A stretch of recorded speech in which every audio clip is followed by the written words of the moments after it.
And we are with Cesar from Abasolo, right? Abasolo? Abasolo. It's a tongue twister. Abasolo. Abasolo. Abasolo. And with that, we're going to go into the brand. We're going to go into how he got in with the brand, about him and his whiskey journey. So with that, we're going to play the intro reel, and then we'll get into it. Thanks, guys. Let's go.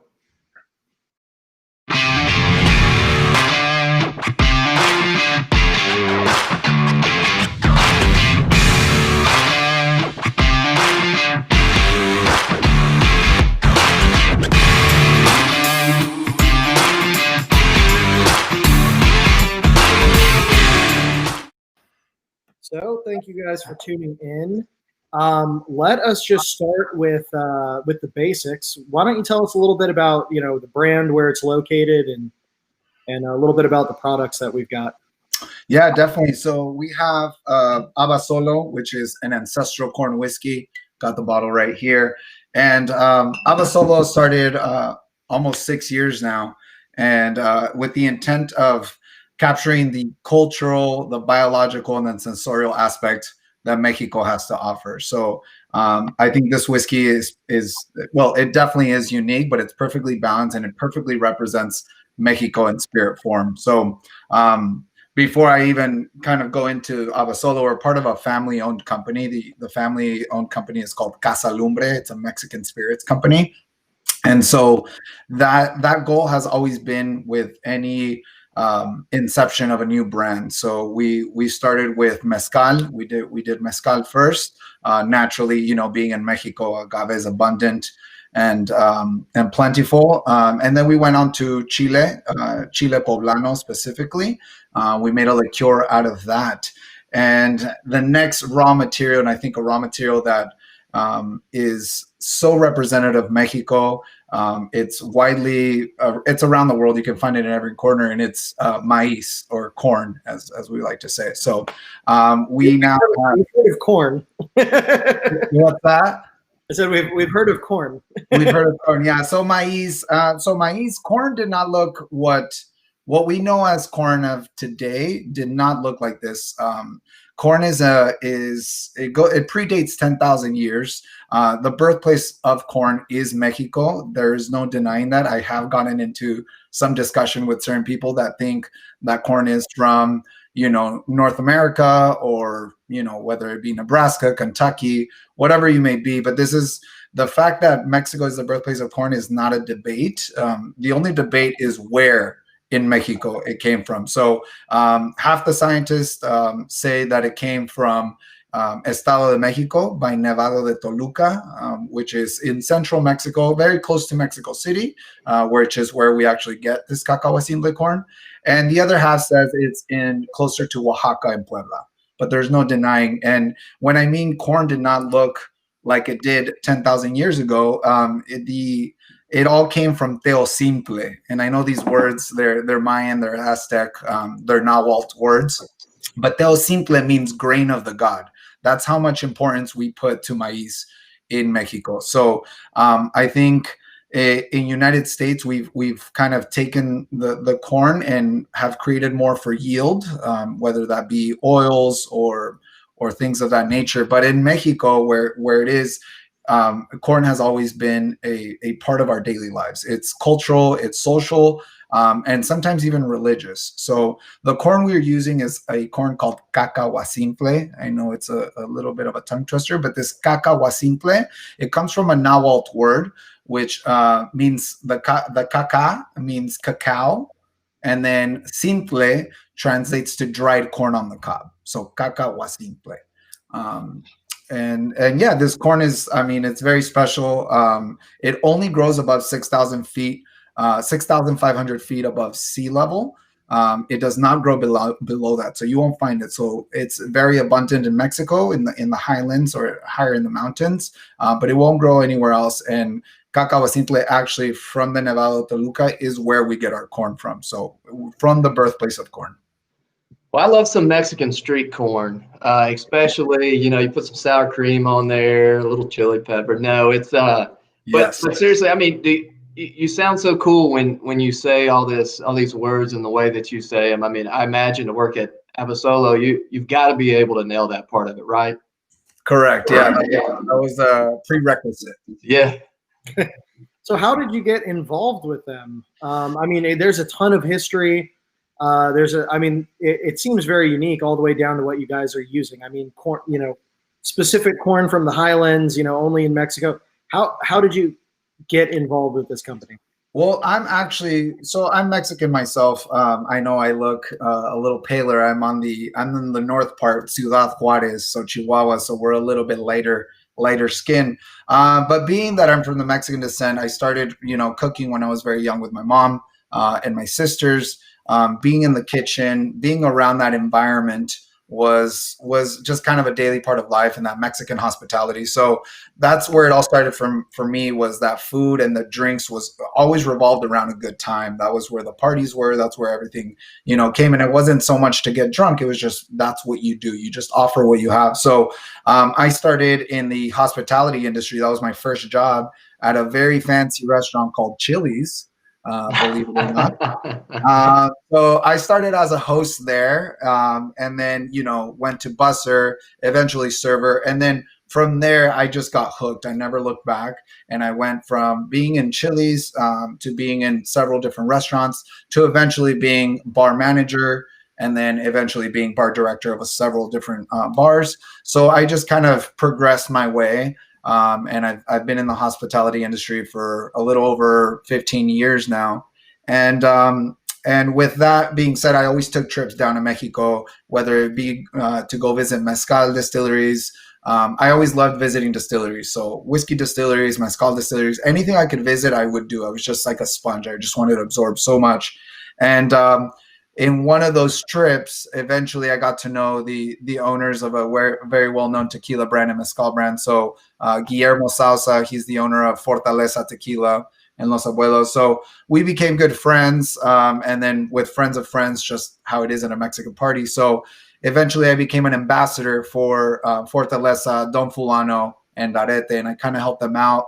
And it was just such a natural thing. I love agave. I love Mexico. So I was doing that for a couple of years. And then from that, I think my passion and everything, you start exploring, you start networking. And so then eventually Abasolo or Casa Lumbre reached out and said if I was interested in launching a new product that wasn't on the market yet.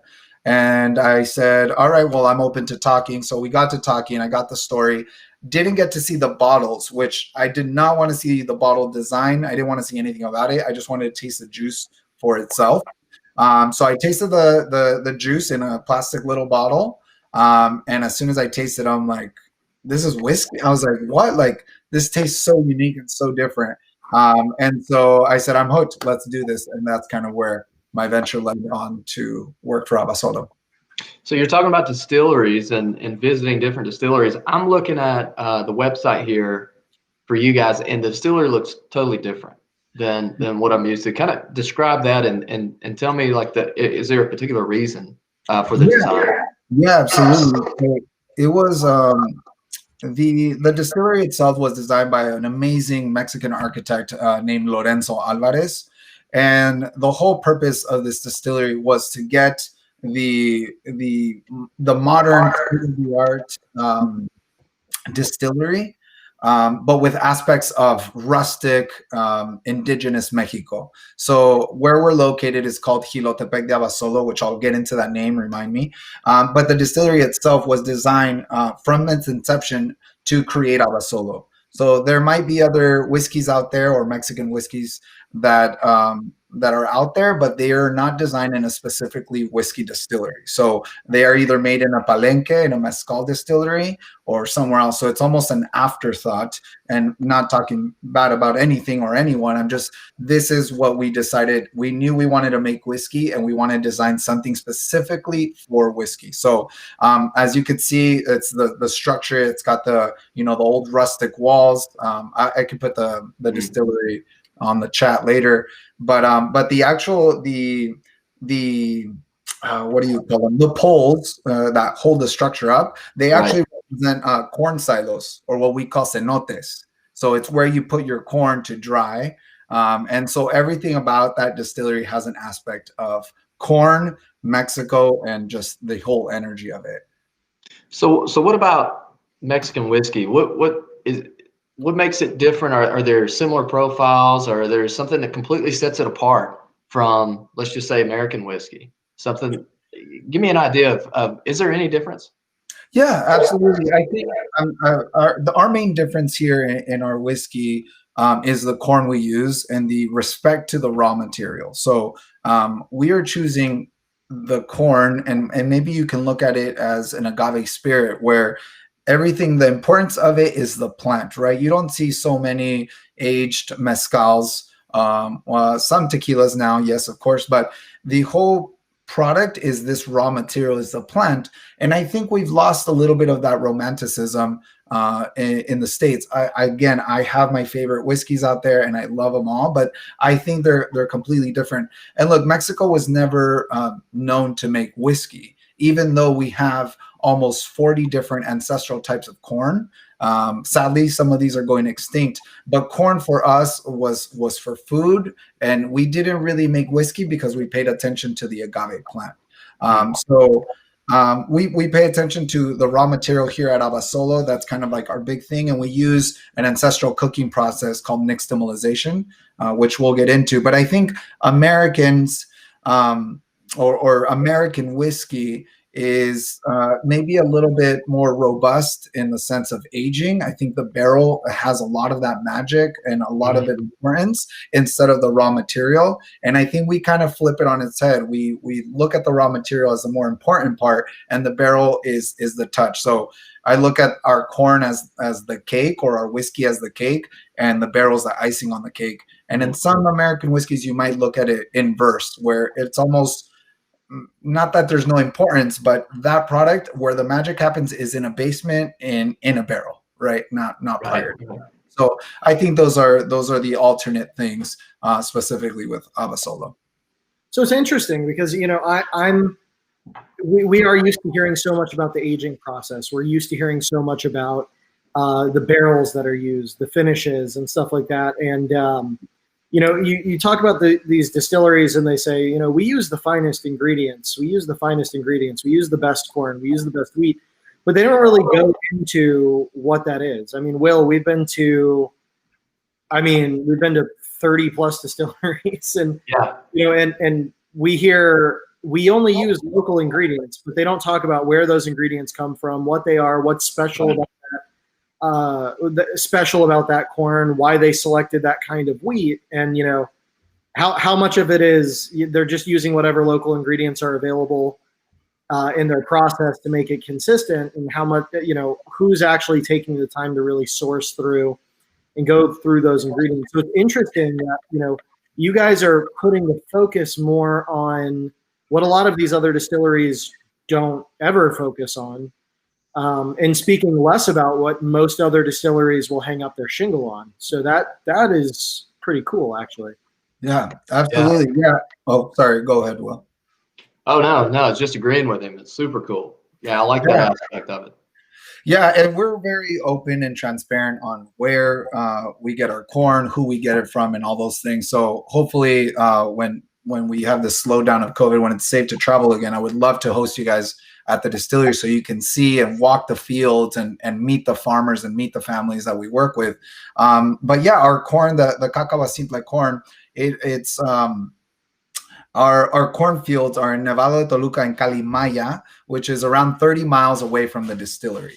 It does take about an hour and a half to get there. It's only 30 miles, but you know, you have to go down the hills, and traffic and all those things accumulate to about an hour and a half, but it's relatively close. And the farmer we work with, which is Juan Carlos Carmona, he's the 5th generation corn farmer. His father, the 4th generation, as well, is still there, but he's in the sense now slowing down, retiring, and kind of enjoying the life. So Juan Carlos has now taken over, and you know, they've been protecting this corn and through 5 centuries now, and that's their livelihood. They don't plant anything else. They're not focused on any other business. And when we go to their house, you know, they offer everything they have. We don't have much to offer. but here it is, which is the whole sense of Mexican hospitality. But they live, breathe, and die corn. I mean, this is what they do. So they actually, we do another liqueur, which is called Nixta. It's a corn liqueur, licor de lote,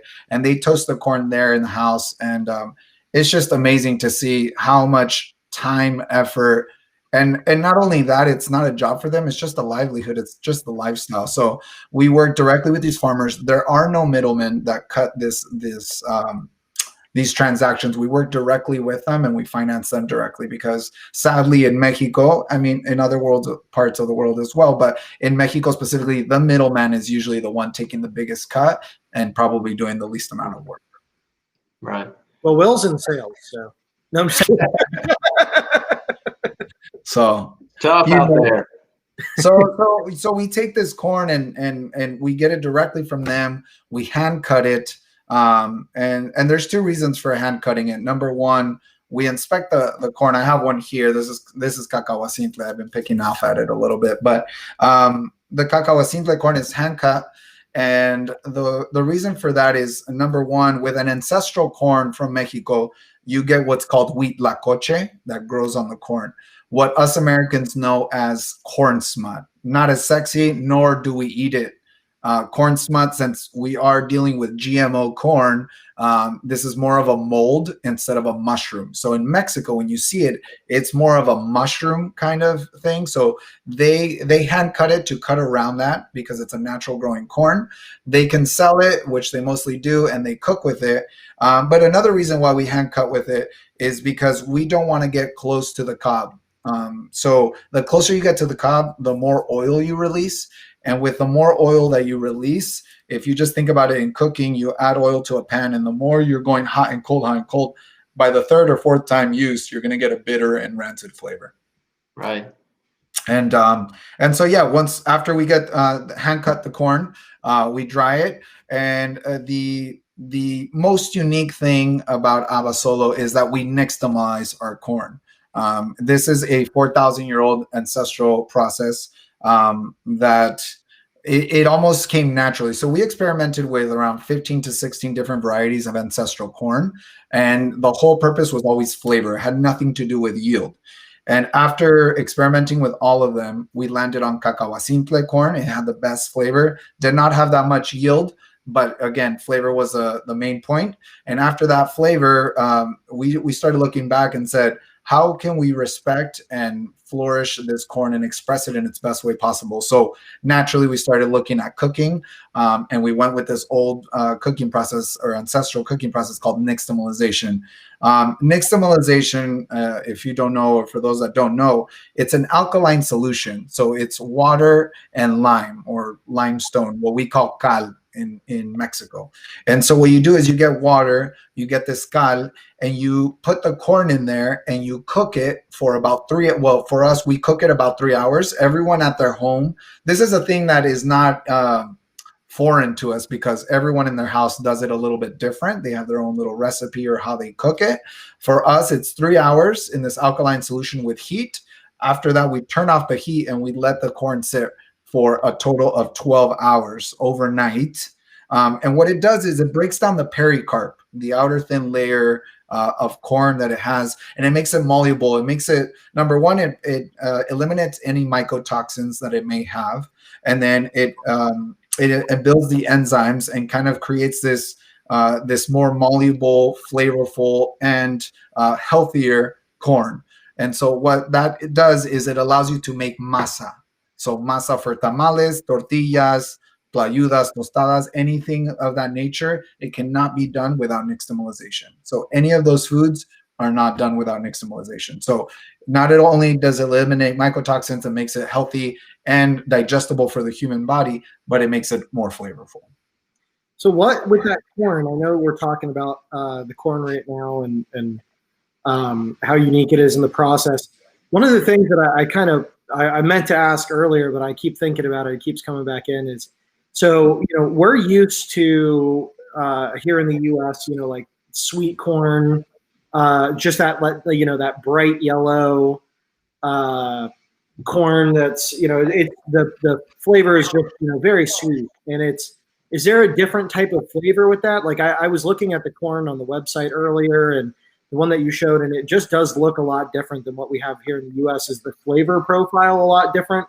Just it completely is. Yeah, we are kind of glued not only by our years and years of making whiskey, but also by the government. You know, this yellow dent number 2 reigns supreme. And this corn definitely has a lot of flavor. I think, I mean, maybe you can tell if, you know, if you buy a Mission tortilla or a tortilla from a, well, whatever store compared to a handmade tortilla, you can just tell the difference. And not only is that the nixtamalization, but it has a lot to do with the corn. So this corn, especially in our whiskey, maybe you taste it, maybe you don't, but you get a lot of chocolatey flavors. Yeah, I mean, that also might be my brain just because of the cacao simple, but I get a lot of like chocolate flavors. It's just bolder, rounder, bigger, and it has, I don't know, I like to think of that yellow corn that you're thinking about as very citrus, like forward, very acidic. I wouldn't even say citrus, I would say more acidic and a little bit bland. But yes, when you taste this corn, and ancestral corns for that matter, you can definitely taste a difference. I love the way you're describing it. Really, the chocolate forward. I mean, tell me, where can we find this? Is this available in the U.S. and where? Yeah, absolutely. So you can go to abasolowhiskey.com and you can actually type in your zip code, and that zip code will lead you to the closest store near you. But we are in Bevmo, we're in Total Wine, and more. We're on Drizzly. On all these online retailers. We're at Astor Wines for those in New York. We're at Binny's in Illinois. So there's plenty of stores that have it. But I would say that if you want to find it quick, I would go to the website, type in your zip code, and it's going to give it to you. And if worse comes to worse, what I tell people all the time is feel free to reach out on Instagram and ask me not only any questions of where to find it, but about the product. And that's usually my quickest response is on Instagram. And I'll just say, what's your zip code or your address? And I'll point you in the right direction. So Cesar, you're a brand ambassador. Kind of tell us a little bit about what that means and what you do for Abasolo. Yeah, it's tricky. I've become now a digital ambassador because I'm so much on the computer and all that. But brand ambassador, what it is and how it started originally, this amazing, and I'm so thankful to have this job. But what it started as being the master distiller's right hand man, not necessarily at the distillery, but to be able to express the story and the ingredients. I should know everything that the master distiller knows. And that people can go to when the master distiller is busy, out of town, whatever it may be. So first and foremost is education. Advocacy also comes with it. So brand awareness and kind of just spreading that love. So for me, it's spreading this nixtamalization, this awareness of corn, of history of corn, of Del Simple and things like that. But what a brand ambassador does necessarily, I think everyone looks at it like, well, you go to bars and drink, which yes, is part of the job. But it's more of what, sign you up? You got it. And so it's brand awareness, it's education, it's advocacy, and it's all those things combined. And of course, those are all the things that someone like you two see. But there's a lot of hidden work, behind it, and computer and long days. But the fun part is to be able to interact. Obviously, not so much right now with COVID, but that was my favorite part about it, to be able to jump in behind a bar and guest bartend or just talk to new people. I love meeting people. I'm a social butterfly. So tell me this, next to Abasolo, what is your whiskey of choice? Well, I have a couple. I don't have one. People always ask me, what's your favorite cocktail? What's your favorite this? What's your favorite that? And I always have my next question. Yeah. Yeah. So it just depends on my mood. But I would have to say that a couple of whiskeys, which I think the first thing that I ever fell in love with, which was years ago, now it's popular, now it's a little expensive, but I would say it's Henry McKenna, the Bottle and Bond 10-year. That was one of my favorites for a long time. Old Fitzgerald, of course. I tend to lean to, it's funny that now that I'm thinking and saying it out loud, I guess I tend to Bottle and Bonds. Old Forester Prohibition style is what this flavor you can. Yeah, that you can. It's something fantastic. And then I think as far as Japanese, I would probably say uh, Nika. Nika's one of them, and Koriko is really good too. But I would say probably Nika coffee grain whiskey is really good. Suntory, but again, I have so many moods, and I have so much respect for all the whiskeys that are made. But I would have to say, if I had top favorites or a top three, it'd be Bottle and Bond Henry McKenna, Old Forester Prohibition, and Old Fitzgerald. It's so funny, man. I totally feel you on that. Just having, it's almost like depending on the mood is depending on what types of whiskey I gravitate towards, Yeah. And I mean, there's a whiskey for every occasion. There really is. Exactly. Yeah, I agree. So, but right now, my favorite, of course, the one and only right now. So, but that's what they pay me for, right? So mixing up cocktails. What's your favorite cocktail? I think as far as with this whiskey or in general or a whiskey cocktail. Yeah, tell us both. Tell us what cocktail does Abasolo tend to I mean, what would it highlight the best, I guess? Yeah, I mean, a simple serve would be the Abasolo Itopo, what Texans call the ranch water. But that's a Mexican highball. I think Abasolo, Topo Chico, and a little lemon or orange twist do great. And what I really like it in is a split base with which is going to sound completely weird, but a pina colada. So you do 1 ounce rum, 1 ounce Abasolo. Yeah, so you pick up these like tiki flavors that are really awesome. A Boulevardier, honestly, I think it's one of my favorite Boulevardiers because depending on what whiskey you use, you can overshadow the other ingredients. But I think this Abasolo is light enough, so I would probably say a Boulevardier is definitely up there as well. And of course, the old fashioned. I mean, that's just typical and almost things. But what I like to do with it, what I created at home, was actually kind of like not a hot toddy, but similar idea where I use chamomile tea. I use Abasolo, some fresh lemon juice, and a little bit of simple syrup with a dash of Ango. Shake it, Collins glass. It's fantastic. It goes great with tea. Sounds awesome. Hot toddies, man, are the cure-all.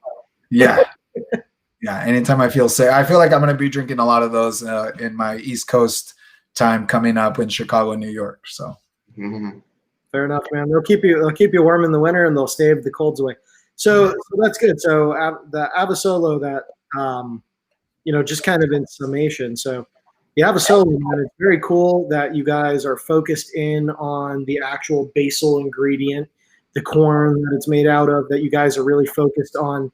It seems like you guys are very intentional with every single step, all the way from the growing the growth of the corn, what kind of corn you're using, to how you're drying it out, to where it's going. It just seems like intentionality is more or less the theme here. Making sure that you're intentional, making sure that you give the proper respect to every single step, all the way back down to the very base. Would you say that that's accurate? You guys are just intentional? Yeah, that's perfectly accurate, and I guess I didn't follow all the way through, but that is completely true. It all starts from the beginning, from the root, and then once we get to after nixtamalization, what we do is we roast the corn. So we took these coffee roasters and we adapted it to kind of our needs, and so we roast the corn, giving it another essence of flavor. They almost come out like corn nuts, so we can eat them at the distillery, just kind of like that. And then we do a first run distillation, what we call ordinario, us Mexicans call ordinario, what we call low wine in the whiskey world. And so they're in a 2,500 liter copper pot still, so relatively small. Nice gooseneck. It was actually designed by our master distiller. And so we do this first run, but when we ferment our wort, it's already been nixtamalized. And now when you're fermenting, we use actually champagne yeast. So we don't use a corn yeast. We use champagne yeast because just to handle all the alcohol. So our wort actually ends up being around 12% ABV. And then after the first run, it actually comes out at 40% ABV, which is it's unheard of. Usually it's a little bit lower. And that juice right there is fantastic. We don't do any cuts. We don't cut We don't cut any heads. We only cut tails until up to 36% ABV. And then, even though the juice is fantastic, beautiful on its own like it is, we want to age it in barrels. So we need to do a second run. So we do a second run, and that run comes out at 62.5 ABV or 125 proof. And then we put it in ex-bourbon barrels. So American oak, ex-bourbon. And another unique thing that we do is we age it outdoors. So it's not in a basement. It's not underground. Yes, our angel share is much higher, but what this does is that our elevation at the distillery is around 8,000 feet. So it's one of the highest whiskey distilleries, but it lets the air, the Mexico terroir, to that whiskey to live, breathe, and interact with Mexico, giving it that sense of Mexican terroir. Well, excellent, man. Well, I appreciate you taking the time to share your passion with us. Tell us a little bit about Abasolo. And yeah, I mean, so guys, if you're looking for it, you can go directly to their website and punch in your zip, see where it is close to you. Check this out. It is. It seems to be a nice sip of some incredible multi-thousand-year-old heritage. And so, I mean, I guess it would be drinkable history, right? Yeah. Exactly. Yeah, and if anyone has any questions or anything, again, I'm on Instagram. You could just type in my name or SAYSAR, Cesar, and feel free to ask me questions or anything, cocktail creations or whatever you may need. So, excellent, guys. Well, thank you so much for coming on. Thank you guys for tuning in. We'll see you all at 7 p.m. next week, Eastern Standard Time for Whiskey Wednesday. Thank you guys so much.